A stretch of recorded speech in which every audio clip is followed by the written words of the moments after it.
नमस्कार, अध्ययन कक्ष में आप सभी का स्वागत है। तो आज के इस वीडियो में हम बात करने वाले हैं theory of socio cultural development की, जिसे कि लेव वाइगोट्स्की ने दिया है। तो चलिए आज की वीडियो को शुरू करते हैं। तो जो थ्योरी ऑफ सोशल कंस्ट्रक्टिविज्म है, आपको याद रखना है कि इस थ्योरी को लेव वाइगोट्स्की के द्वारा दिया गया है। इसी के साथ आपको इनकी नेशनलिटी भी याद रखनी है। तो आपको याद रखना है कि जो लेव वाइगोट्स्की है वो एक रशियन साइकोलॉजिस्ट हैं, और इसी के साथ आपको याद रखना है कि वो एक सोशल कंस्ट्रक्टिविस्ट हैं। कंस्ट्रक्टिविस्ट की हमने पहले भी बात की थी कि इनका मानना होता है कि जो बच्चे होते हैं वो अपनी नॉलेज को खुद कंस्ट्रक्ट करते हैं। तो आपको इनके बारे में याद रखना है कि जो लेव वाइगोट्स्की है वो एक रशियन साइकोलॉजिस्ट हैं, और इसी के साथ आपको याद रखना है कि वो एक सोशल कंस्ट्रक्टिविस्ट थे। यदि हम बात करें थ्योरी ऑफ सोशल कंस्ट्रक्टिविज्म की, तो आपको याद रखना है कि इसे हम theory of socio cultural development के नाम से भी जानते हैं। इन्होंने अपनी थ्योरी में सोसाइटी और कल्चर को काफी ज्यादा इंपॉर्टेंस दी है।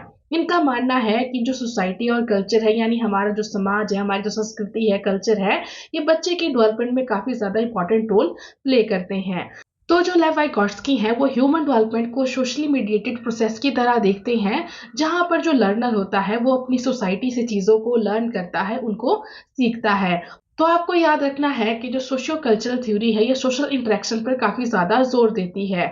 इनका मानना है कि जो सोशल इंटरेक्शन है ये बच्चे की साइकोलॉजिकल डेवलपमेंट में काफी ज्यादा इंपॉर्टेंट रोल प्ले करती है। इसी के साथ आपको याद रखना है कि जो लेव वाइगोट्स्की है, इनका मानना है कि जो लर्निंग है वो एक सोशल प्रोसेस है। मतलब कि क्या है, हम अपने समाज से चीजों को सीखते हैं। जो स्किल्स होती हैं, जो भी चीजें हम लर्न करते हैं, वो सारी चीजें हम सोशल इंटरेक्शन के थ्रू हम उनको सीखते हैं, लर्न करते हैं। तो अभी तक हमने जो कहा, यदि हम उसको सम अप करें तो हम कह सकते हैं कि जो सोशियो कल्चरल थ्योरी है ये 3 एस्पेक्ट पर बेस्ड है, जहां पर हम बात करते हैं सोशल इंटरेक्शन की, लैंग्वेज की और कल्चर की। क्योंकि यहाँ पर ये जो तीनों चीजें हैं काफी ज्यादा इंपॉर्टेंट रोल प्ले करती है। तो आपको याद रखना है कि जब भी बात होती है सोशियो कल्चरल थ्योरी की, तो यहाँ पर हम बात करते हैं सोशल इंटरेक्शन की, लैंग्वेज की और कल्चर की। क्योंकि ये जो तीनों चीजें हैं ये बच्चे की डेवलपमेंट को प्रभावित करती है, और बच्चा इन्हीं चीजों के माध्यम से चीजों को लर्न करता है।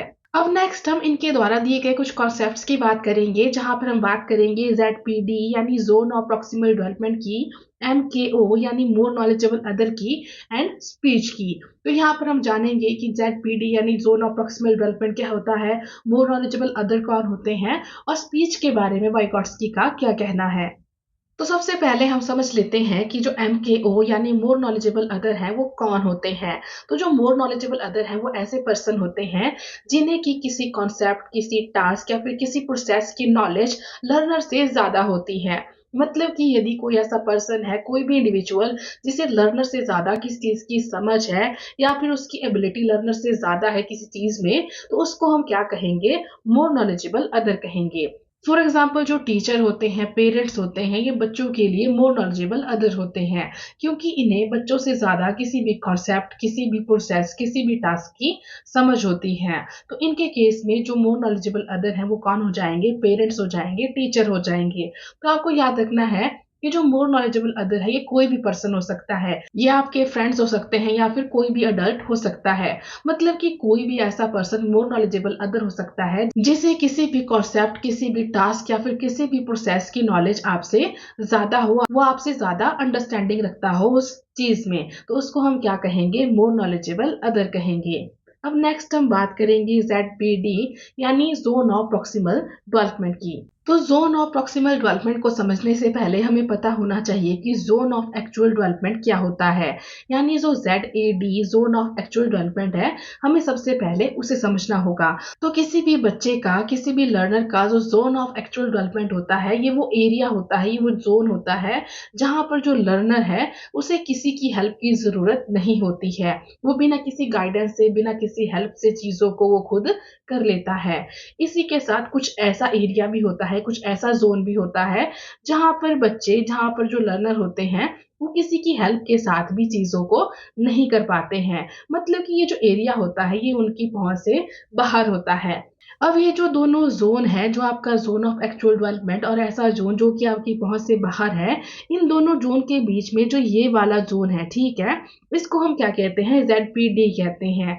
ये ऐसा ज़ोन है, ऐसा एरिया है, इसमें वो सारी चीज़ें आती हैं जिनको कि एक लर्नर, जिनको कि एक बच्चा किसी की गाइडेंस के साथ, किसी की हेल्प के साथ या फिर एनकरेजमेंट के साथ उन चीज़ों को कर सकता है। मतलब कि यहाँ पर यदि लर्नर को कोई हेल्प करे, उसको कोई सपोर्ट करे, उसको कोई एनकरेज करे, तो इस एरिया में जो चीज़ें होती हैं, इनको वो कर पाता है। तो आपको याद रखना है कि जो ज़ेडपीडी यानी ज़ोन ऑफ प्रॉक्सिमल डेवलपमेंट है, वो ऐसा एरिया होता है, जहाँ पर इंडिविजुअल किसी की हेल्प के थ्रू, किसी की गाइडेंस के थ्रू, किसी के सपोर्ट के थ्रू चीज़ों को वो कर पाते हैं। तो आपको याद रखना है कि जो ज़ोन ऑफ प्रॉक्सिमल डेवलपमेंट है, it is the difference between what a child can achieve independently and what a child can achieve with guidance and encouragement from a skilled partner. तो आपको याद रखना है कि ये ऐसा एरिया है जहाँ पर जो इंडिविजुअल है वो किसी की हेल्प के थ्रू, और आपको याद रखना है कि यहाँ पर जो हेल्प होगी वो किसी मोर नॉलेजेबल अदर, किसी स्किल्ड पर्सन के द्वारा प्रोवाइड की जाएगी, ठीक है? तो आपको ये भी याद रखना है कि जेडपीडी यानी जोन ऑफ प्रॉक्सिमल डेवलपमेंट होता है, यहाँ पर जो सपोर्ट, जो हेल्प, जो एनकरेजमेंट प्रोवाइड की जाती है वो किसी मोर नॉलेजेबल अदर के द्वारा प्रोवाइड की जाती है। और आपको ये भी याद रखना है कि यहाँ पर जो हेल्प प्रोवाइड की जाती है वो एक तरह की टेम्परेरी हेल्प होती है, एक तरह की टेम्परेरी असिस्टेंस होती है। मतलब कि इसको सिर्फ तब तक प्रोवाइड किया जाता है जब तक कि लर्नर उस चीज़ को अकेले करने में सक्षम ना हो। तो आपको याद रखना है कि यहाँ पर जो हेल्प होगी, ठीक है, ZPD है, यहाँ पर जो हेल्प होगी वो आपकी कैसी होगी? टेम्परेरी असिस्टेंस होगी। और इसी चीज़ को हम क्या कहते हैं? स्कैफोल्डिंग कहते हैं। तो आपको ये भी याद रखना है कि स्कैफोल्डिंग क्या होती है? स्कैफोल्डिंग होती है टेम्परेरी हेल्प, टेम्परेरी सपोर्ट, और हम कह सकते हैं एक तरह की असिस्टेंस होती है जो कि इंडिविजुअल को प्रोवाइड की जाती है। और ये तब तक प्रोवाइड की जाती है जब तक कि लर्नर उस टास्क को अकेले करने में कैपेबल नहीं हो जाता है। तो आपको याद रखना है कि जो स्कैफोल्डिंग है वो कहाँ पर यूज़ होती है? वो आपके ZPD यानी ज़ोन ऑफ प्रॉक्सिमल डेवलपमेंट में यूज़ होती है। इसी के साथ यदि हम स्कैफोल्डिंग के बारे में थोड़ा डिटेल में बात करें, तो आपको याद रखना है कि जो स्कैफोल्डिंग टर्म है, इस टर्म को जेरोम ब्रूनर के द्वारा दिया गया है। मतलब कि सबसे पहले स्कैफोल्डिंग की बात किसने की है? जेरोम ब्रूनर ने की है। और बाद में ये जो स्कैफोल्डिंग का कॉन्सेप्ट है, ये जो आइडिया है, इसको यहाँ से रिलेट किया गया है, वाइगॉट्स्की की थ्योरी के साथ रिलेट किया गया है। तो आपको ये भी याद रखना है कि स्कैफोल्डिंग क्या होती है? टेम्परेरी हेल्प होती है, एक तरह की असिस्टेंस होती है। और ये जो हेल्प होती है, ये जो सपोर्ट होता है, ये जो गाइडेंस होती है, ये आपकी ज़ोन ऑफ प्रॉक्सिमल डेवलपमेंट में दी जाती है। और ये किसके द्वारा दी जाती है? ये किसी मोर नॉलेजेबल अदर, किसी ज़्यादा स्किल्ड पर्सन के द्वारा दी जाती है। और ये पर्सन कोई भी हो सकता है, ये आपके फ्रेंड्स हो सकते हैं, पीयर्स हो सकते हैं, पेरेंट्स हो सकते हैं, टीचर हो सकते हैं, या फिर कंप्यूटर भी ये चीज़ हो सकता है। तो अब हम सभी को क्विकली रिवाइज कर लेते हैं। तो आपको याद रखना है कि जो MKO यानी मोर नॉलेजेबल अदर है, वो ऐसा पर्सन होता है जिसे कि किसी भी कॉन्सेप्ट, किसी भी टास्क, किसी भी प्रोसेस की नॉलेज लर्नर से ज़्यादा होती है, ठीक है? और जो ZPD यानी ज़ोन ऑफ प्रॉक्सिमल डेवलपमेंट है, ये लर्नर का एक ऐसा ज़ोन है जहाँ पर जो लर्नर है, वो चीज़ों को किसी की गाइडेंस, किसी की हेल्प, किसी के सपोर्ट के साथ अचीव करता है, उनको वो सक्सेसफुली कर पाता है। मतलब कि यदि लर्नर को यहाँ पर किसी तरह की हेल्प नहीं मिलती है, तो इन चीज़ों को लर्नर नहीं कर पाएगा। तो आपको याद रखना है कि ज़ोन ऑफ प्रॉक्सिमल डेवलपमेंट में वही चीज़ें आती है जिनको लर्नर किसी की गाइडेंस के थ्रू, एनकरेजमेंट के थ्रू, सपोर्ट और हेल्प के थ्रू वो कर पाता है। और यहाँ पर जो हेल्प होती है, ये जो गाइडेंस होती है, इसे मोर नॉलेजेबल अदर देते हैं। इसी के साथ हमने बात की थी कि इसको हम क्या कहते हैं? इसको हम स्कैफोल्डिंग कहते हैं, ठीक है? ये एक तरह की टेम्परेरी हेल्प होती है जो कि लर्नर को तब तक दी जाती है जब तक वो उस टास्क को करने के लिए सक्षम नहीं हो जाता। तो आपको याद रखना है that scaffolding is a temporary help provided to the learner, ठीक है? यदि हम इसे एग्जांपल से समझे, तो जब हम साइकिल चलाना सीखते हैं तो ऐसा तो नहीं है कि हम पहले ही दिन से सीख लेते हैं, ठीक है? स्टार्टिंग के दिनों में क्या होता है, कोई बड़ा हमारी हेल्प करता है ताकि हम बैलेंस बनाना सीख लें, और धीरे-धीरे फिर क्या है, हमें साइकिल चलानी आ जाती है। तो यहाँ पर जो साइकिल सिखा रहा होता है, वो स्टार्टिंग में तो हमारी हेल्प करता है, लेकिन धीरे-धीरे क्या है, जो हेल्प है वो बंद हो जाती है, ठीक है? मतलब कि धीरे-धीरे जब हम साइकिल चलाना सीख लेते हैं, तो उसके बाद जो हेल्प आना है वो भी बंद हो जाती है। तो यहाँ पर जो साइकिल चलाना सिखा रहा है उसको हम मोर नॉलेजेबल अदर कहेंगे, ठीक है।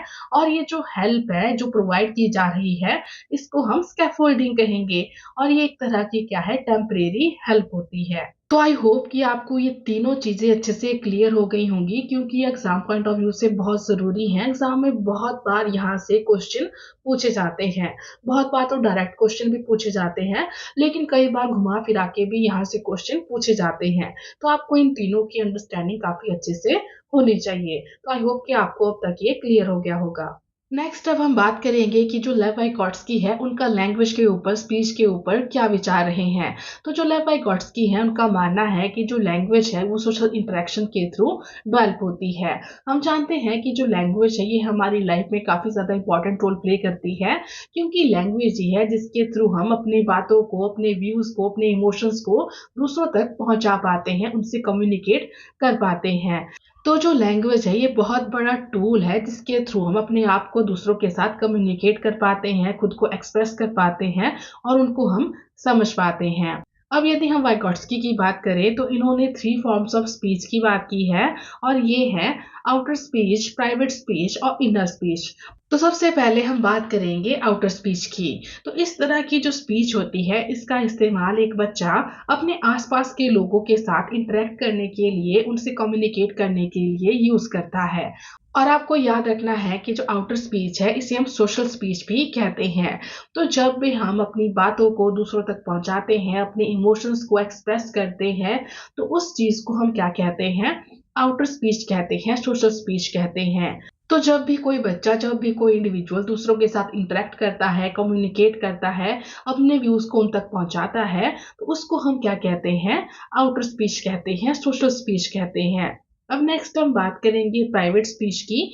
तो जो प्राइवेट स्पीच है, आपको याद रखना है कि जो बच्चा है वो 3 से 7 साल के बीच में प्राइवेट स्पीच का यूज करता है, और इस तरह की स्पीच को हम ईगोसेंट्रिक स्पीच भी कहते हैं। अब यदि हम समझें कि प्राइवेट स्पीच क्या होती है, तो जब बच्चे अपने आप से ही लाउडली बात करते हैं, ठीक है, मतलब कि जब बच्चा अपने आप से ही जोर से बात करेगा तो उसको हम उस बच्चे की प्राइवेट स्पीच कहेंगे। इसी के साथ जैसे कि हमने अभी बात की कि जो प्राइवेट स्पीच है इसे हम ईगोसेंट्रिक स्पीच भी कहते हैं। तो कई बार एग्जाम में क्वेश्चन आ जाता है कि जो प्राइवेट स्पीच है इसे ईगोसेंट्रिक स्पीच किसने कहा है। तो आपको याद रखना है कि जो जीन पियाजे हैं इन्होंने इस प्राइवेट स्पीच को ईगोसेंट्रिक स्पीच कहा है।